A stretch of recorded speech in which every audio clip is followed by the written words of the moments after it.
Plastic സർജറിയും cosmetic സർജറിയും ഒക്കെ ചർച്ചാ വിഷയമായിക്കൊണ്ടിരിക്കുന്ന ഈ ഒരു സമയത്ത് അതിനെപ്പറ്റി തന്നെയാണ് നമ്മൾ സംസാരിക്കാൻ വേണ്ടി പോകുന്നത് ഇന്ന് ഡോക്ടേഴ്സ് ക്ലബ്ബിൽ.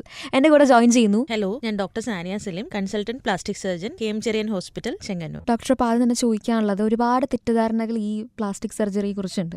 പ്ലാസ്റ്റിക് സർജറി എന്ന് കേൾക്കുമ്പോൾ എല്ലാവരും വിചാരിക്കുന്നത് മുഖത്തിന് അല്ലെങ്കിൽ ഫേസിന് ചെയ്യുന്ന ഒരു സർജറി ആയിട്ടാണ്. യഥാർത്ഥത്തിൽ എന്താണ് പ്ലാസ്റ്റിക് സർജറി? നമുക്ക് എന്തിനൊക്കെ പ്ലാസ്റ്റിക് സർജറി ചെയ്യാൻ വേണ്ടി പറ്റും? പ്ലാസ്റ്റിക് സർജറി തന്നെ മെയിൻ ആയിട്ട് നമുക്ക് രണ്ടായിട്ട് ഡിവൈഡ് ചെയ്യാം. ഒന്ന് റീകൺസ്ട്രക്റ്റീവ് സർജറി ആയ ഞാനീ പറഞ്ഞ ബേൺസ്, ട്രോമ, അതായത് അപകടങ്ങൾ പറ്റുക, അല്ലെങ്കിൽ ആക്സിഡൻസ് പറ്റുക, അല്ലെങ്കിൽ എന്തെങ്കിലും ഞരമ്പിന് പ്രശ്നം വരിക, അല്ലെങ്കിൽ അങ്ങനെയുള്ള കാര്യങ്ങളെല്ലാം റീകൺസ്ട്രക്റ്റീവ് സർജറിയിൽ മെയിൻ ആയിട്ട് വരും. പിന്നെ ഒരു ചെറിയ പാർട്ടാണ് ഈ പറയുന്ന കോസ്മെറ്റിക് സർജറി എന്ന് പറയുന്നത്. ഈ പ്ലാസ്റ്റിക് സർജറിയുടെ ഒരു പാർട്ടാണ് കോസ്മെറ്റിക് സർജറി. അതെ. അല്ലാതെ എല്ലാരും വിചാരിച്ചിരിക്കുന്ന ഒന്നല്ല.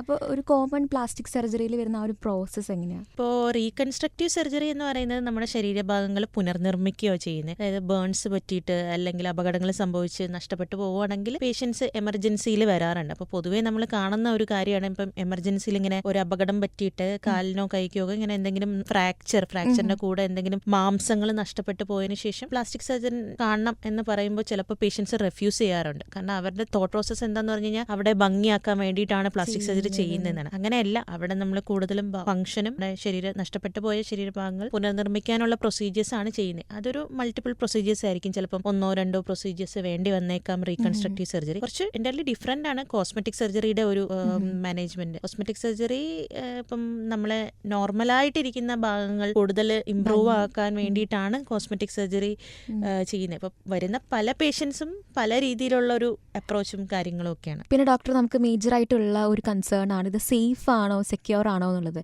അപ്പോൾ എത്രത്തോളം സേഫ് ആണ് നമ്മുടെ പ്ലാസ്റ്റിക് സർജറി? ഇപ്പോൾ പ്ലാസ്റ്റിക് സർജറി എന്ന് പറയുന്നത് ബോത്ത് ഈ റീകൺസ്ട്രക്റ്റീവ് ആണെങ്കിലും കോസ്മെറ്റിക് ആണെങ്കിലും മറ്റ് ഏത് സർജറി പോലെയും സർജറി തന്നെയാണ്.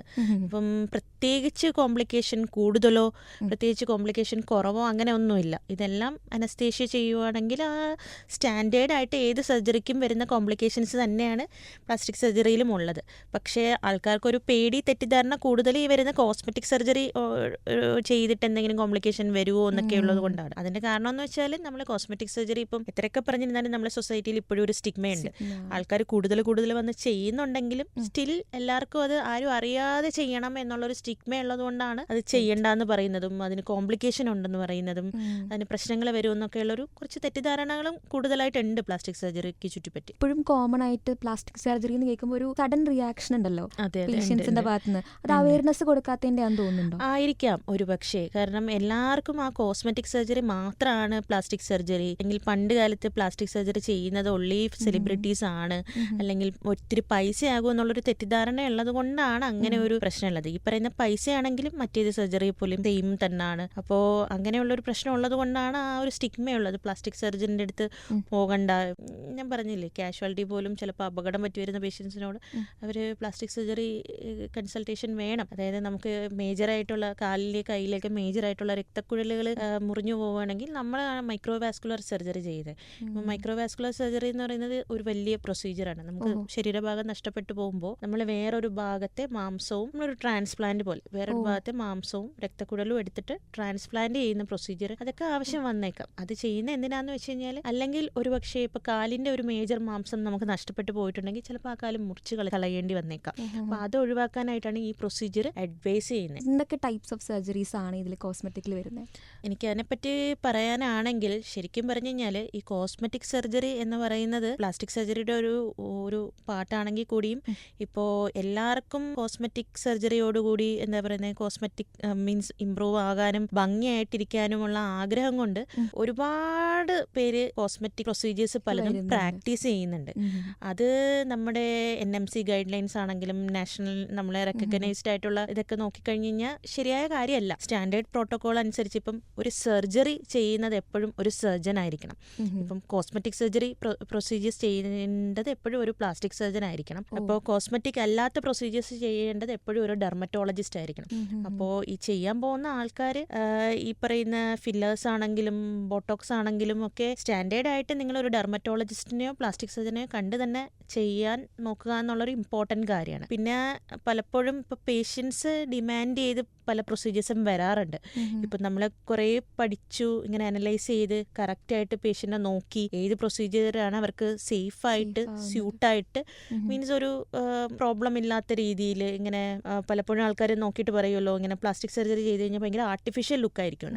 ഈ ആർട്ടിഫിഷ്യൽ ലുക്ക് വരുന്നതും ഈ ബോസ്റ്റപ്പ് പ്ലാസ്റ്റിക് സർജറി എന്നൊക്കെ പറയുന്നതും കറക്റ്റായിട്ട് ആൾക്കാരുടെ അടുത്ത് പോയിട്ട് ചെയ്യാത്തത് കൊണ്ടുള്ള പ്രശ്നം കൊണ്ടാണ് അങ്ങനെ അപ്പിയറൻസ് വരുന്നത്. അതിനിപ്പോൾ ഒരുപാട് ആഡ്സ് ആണെങ്കിലും ക്ലിനിക്കൽ ആഡ്സ് ആണെങ്കിലും സെലിബ്രിറ്റീസിൻ്റെ ഒക്കെ ഒരു ഇൻഫ്ലുവൻസ് ഉണ്ടെന്ന് തോന്നുന്നുണ്ടോ ഇതുപോലൊരു ഈ കോസ്മെറ്റിക് സർജറിയിലേക്ക് ആളുകൾ കൂടുതലായിട്ട് അട്രാക്ട് ആവാനായിട്ട്? ഉണ്ടാകാം ഒരു പക്ഷേ. കാരണം ഇപ്പോൾ സോഷ്യൽ മീഡിയയും മറ്റുമൊക്കെ ഒരുപാട് ഇങ്ങനെ എന്താ പറയുന്നത് ഭംഗി അല്ലെങ്കിൽ എസ്തെറ്റിക്സിലോട്ട് കൂടുതൽ ഇമ്പോർട്ടൻസ് കൊടുക്കുമ്പോൾ അത് പ്യുവർലി ഒരു എസ്തെറ്റിക്കിലോട്ട് മാത്രം പോകുന്നുണ്ട്. ഇപ്പോൾ പ്ലാസ്റ്റിക് സർജറി ആണെങ്കിൽ കൂടിയും ഇപ്പം നമ്മൾ പലപ്പോഴും ജന്മനാ ഉള്ള വൈകല്യങ്ങൾ അല്ലെങ്കിൽ ഭയങ്കര വ്യത്യാസങ്ങൾ മാറ്റുന്ന ഒരു സ്പെഷ്യാലിറ്റി ആണ് മെയിനായിട്ട്. അതിൻ്റെ കൂടെ തന്നെ ഇങ്ങനെ കറക്റ്റ് ഇപ്പം നമ്മളിപ്പോൾ പഠിക്കുമ്പോൾ തന്നെ കറക്റ്റായിട്ട് പഠിക്കും. ഇപ്പം എല്ലാ പേഷ്യൻസും വന്നു കഴിഞ്ഞാലും വി ഷുഡ് നോട്ട് ഓപ്പറേറ്റ്. നമുക്ക് കറക്റ്റ് പേഷ്യന്റിനെ സെലക്ട് ചെയ്ത് ചില പേഷ്യൻസിന് ഒന്നും ആവശ്യം ഉണ്ടാവത്തില്ല, കറക്റ്റ് ആയിട്ടായിരിക്കും ഇരിക്കുന്നത്. പക്ഷെ അവർക്ക് ഇങ്ങനെ ബാക്കിയുള്ള ഇൻഫ്ലുവൻസ് അല്ലെങ്കിൽ സോഷ്യൽ മീഡിയ അല്ലെങ്കിൽ സെലിബ്രിറ്റിയുടെ ഇൻഫ്ലുവൻസ് കണ്ടിട്ട് അവരെ പോലെ ഇരിക്കണം അങ്ങനെയൊക്കെ പറഞ്ഞു വരുന്ന പേഷ്യൻസിനെ ഒന്നും നമ്മൾ ആക്ച്വലി ട്രീറ്റ് ചെയ്യാൻ പാടില്ല. അത് അത്ര എത്തിക്കലായിട്ടുള്ള കാര്യമല്ല.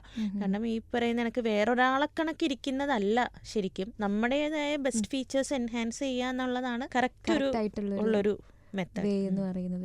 ഇപ്പോൾ നോർമൽ പ്രൊസീജിയർ അല്ലെങ്കിൽ നോർമൽ സർജറി പോലെയാണ് പ്ലാസ്റ്റിക് സർജറി എന്ന് പറയുമല്ലോ. അപ്പോൾ എത്ര ടൈം എടുക്കും നമ്മൾ ഈ ഒരു സർജറിക്ക്? ഇപ്പോൾ പല പ്രൊസീജിയേഴ്സും പല ടൈം എടുക്കുന്നതാണ്. ഇപ്പോൾ ഈ പറഞ്ഞ ലിപ് ഫില്ലേഴ്സ് അങ്ങനെ OPD ബേസിസ് ചെയ്യുന്ന പ്രൊസീജിയേഴ്സ് ഉണ്ട്, ചെറിയ ചെറിയ പ്രൊസീജിയേഴ്സ് ഉണ്ട്. പിന്നെ വലിയ ലോങ് ഡ്യൂറേഷനിൽ പോകുന്ന ഈ റീകൺസ്ട്രക്റ്റീവ് സർജറിയൊക്കെ വലിയ ടൈം കൺസ്യൂം ചെയ്യുന്ന റീകൺസ്ട്രക്റ്റീവ് സർജറീസും ഉണ്ട്. ഞാൻ പറഞ്ഞില്ലേ, കുഞ്ഞുകുട്ടികൾ മുതൽ പ്രായമായവർക്ക് വരെ ചെയ്യാം. ഒരു നഖത്തിന്റെ ഡിഫോമിറ്റി മുതൽ ഹെയർ ട്രാൻസ്പ്ലാന്റ് വരെയും പ്ലാസ്റ്റിക് സർജറിയിൽ ചെയ്യാം. അപ്പം അതൊരു വാസ്റ്റ് വേരിയഡ് ആയിട്ടാണ് അതിൻ്റെ ഒരു ടൈമും ഒക്കെ വരുന്നത്. ഇപ്പോൾ ഡോക്ടർ, ഇപ്പോൾ ക്യാൻസറും പ്ലാസ്റ്റിക് സർജറിയും തമ്മിൽ എന്തെങ്കിലും ഒരു ബന്ധമുണ്ടോ? ഇപ്പോൾ പ്ലാസ്റ്റിക് സർജറിയിൽ ഇപ്പം ഞാൻ MBBS കഴിഞ്ഞ് 6 വർഷം പ്ലാസ്റ്റിക് സർജറി പഠിച്ചിട്ട് ഞാൻ ഒരു വർഷത്തോളം ഓങ്കോ റീകൺസ്ട്രക്ഷൻ സ്പെഷ്യലായിട്ട് പഠിച്ച ഒരാളാണ്. അപ്പോൾ ക്യാൻസർ എന്ന് പറയുന്ന അസുഖം നമുക്ക് രണ്ട് രീതിയിൽ നമുക്ക് ട്രീറ്റ് ചെയ്യാം. എല്ലാവർക്കും അറിയാം. ഇപ്പോൾ കീമോ എടുക്കാം, റേഡിയേഷൻ എടുക്കാം. അതിൻ്റെ കൂടെ തന്നെ ചില ക്യാൻസറിന് സർജറി മാത്രമായിരിക്കും അതിൻ്റെ ട്രീറ്റ്മെൻറ്റ് ഓപ്ഷൻ. അതിൻ്റെ ബെസ്റ്റ് ഓപ്ഷൻ സർജറി ആയിരിക്കും. അവിടെയും ഉണ്ട് ചില പ്രശ്നം. കാരണം ആൾക്കാർക്ക് എപ്പോഴും കീമോ എടുത്തിട്ട് അസുഖം മാറ്റാനായി മരുന്ന് കഴിച്ച് അല്ലെങ്കിൽ ഇഞ്ചക്ഷൻ എടുത്ത് മാറ്റാനുള്ള ഒരു ടെൻഡൻസി ഉണ്ട്. സർജറി പറയുമ്പോൾ റെഫ്യൂസ് ചെയ്യുന്ന ആൾക്കാരും ഉണ്ട്. അപ്പം അവിടെയും മനസ്സിലാക്കേണ്ട കാര്യം എന്ന് പറഞ്ഞാൽ ചില ക്യാൻസറിൻ്റെ ബെസ്റ്റ് ട്രീറ്റ്മെൻറ്റ് എന്ന് പറഞ്ഞാൽ സർജറിയാണ്. ഒരു കീമോ റേഡിയേഷനോ ചിലപ്പം അതിനെ വർക്ക്ഔട്ട് ആവണമെന്നില്ല. അപ്പോൾ ഇങ്ങനെ സർജിക്കലി റിമൂവ് ചെയ്യുന്ന ക്യാൻസറുകൾക്ക് ഇപ്പം ഉദാഹരണത്തിന് നമുക്ക് പലപ്പോഴും ബ്രസ്റ്റ് ക്യാൻസർ, അത് വേറൊരു ടോപ്പിക്കാണ്. ബ്രസ്റ്റിന് നമുക്ക് ക്യാൻസർ വന്നിട്ട് ബ്രസ്റ്റ് മുറിച്ച് കളയുക, അല്ലെങ്കിൽ നമുക്ക് മുഖത്തോ അല്ലെങ്കിൽ കയ്യിലോ അല്ലെങ്കിൽ പുറമേയുള്ള ഏതെങ്കിലും ഭാഗങ്ങളിൽ നമുക്ക് ആ ക്യാൻസർ സർജറി ചെയ്യുമ്പോൾ നമ്മൾ ഭയങ്കര വിരൂപമായി പോകാനായിട്ട് സാധ്യതയുണ്ട്. നമുക്ക് താടിയലിന് ക്യാൻസർ വരുവാണെങ്കിൽ ആ എല്ല് ഫുൾ എടുത്ത് മാറ്റണം. അപ്പോൾ നമുക്ക് ഫേസിന് ഡിഫോമിറ്റി ഒക്കെ വരും. അപ്പോൾ ഈ സർജറി ചെയ്യുന്നതിൻ്റെ കൂടെ തന്നെ റീകൺസ്ട്രക്റ്റീവ് പ്ലാസ്റ്റിക് സർജറി ചെയ്ത് കഴിഞ്ഞ് കഴിഞ്ഞാൽ നമുക്ക് ക്യാൻസർ ട്രീറ്റ്മെന്റിനോടൊപ്പം അവർക്കൊരു ലൈഫും കൂടെ കൊടുക്കാൻ പറ്റും. പലപ്പോഴും നമ്മൾ പലരും കണ്ടിട്ടുണ്ടാവും. ഇപ്പം RCCയിലൊക്കെ പോയാൽ നമ്മൾ കാണാം, പേഷ്യൻസ് ഇങ്ങനെ സർജറി കഴിഞ്ഞിട്ടാണെങ്കിലും മുഖത്തൊക്കെ ഷോളൊക്കെ ഇട്ട് കവർ ചെയ്ത് അവർക്ക് ഇപ്പം ക്യാൻസറിന്റെ ട്രീറ്റ്മെന്റ് കഴിഞ്ഞിരുന്നാലും അവർ ആസ് എ ഹ്യൂമൻ ബീയിങ് അല്ലെങ്കിൽ അവരൊരു സൊസൈറ്റിയിൽ ഇറങ്ങി നടക്കാൻ കോൺഫിഡൻസ് ഇല്ലാത്ത മനുഷ്യന്മാരായിരിക്കും. ഇപ്പോൾ ബ്രസ്റ്റ് ക്യാൻസർ കഴിഞ്ഞ് ബ്രസ്റ്റ് മുറിച്ച് മാറ്റുമ്പോൾ പലപ്പോഴും ആ ഒരു പർട്ടിക്കുലർ സ്ത്രീയുടെ ഒരു മെന്റാലിറ്റി നമ്മൾ കാണാതെ പോകും. ഇപ്പോൾ ഫാമിലി മെമ്പേഴ്സ് ആണെങ്കിലും എല്ലാവരും പറയും അത് ട്രീറ്റ്മെന്റ് എടുത്താൽ മതി, ട്രീറ്റ് ചെയ്താൽ മതി എന്ന് പറയും. പക്ഷേ ഒരിക്കലും ഒരു സ്ത്രീ ഇപ്പോൾ ബ്രസ്റ്റ് റിമൂവ് ചെയ്ത് കഴിഞ്ഞ് കഴിഞ്ഞാൽ അവരൊരിക്കലും പൂർണ്ണമാവാത്ത ഒരു ഫീലിംഗ് ആയിരിക്കും അവർക്കൊരു ബ്രസ്റ്റ് റിമൂവ് ചെയ്തത്. അപ്പോൾ നമുക്ക് ആ ബ്രസ്റ്റ് റിമൂവ് ചെയ്യുന്നതിനൊപ്പം തന്നെ നമുക്ക് വേറെ സ്ഥലത്തെ മാംസം എടുത്ത് അവർക്ക് ബ്രസ്റ്റ് റീകൺസ്ട്രക്ട് ചെയ്ത് കൊടുക്കാനുള്ള ഓപ്ഷൻസ് പ്ലാസ്റ്റിക് സർജറിയിലുണ്ട്.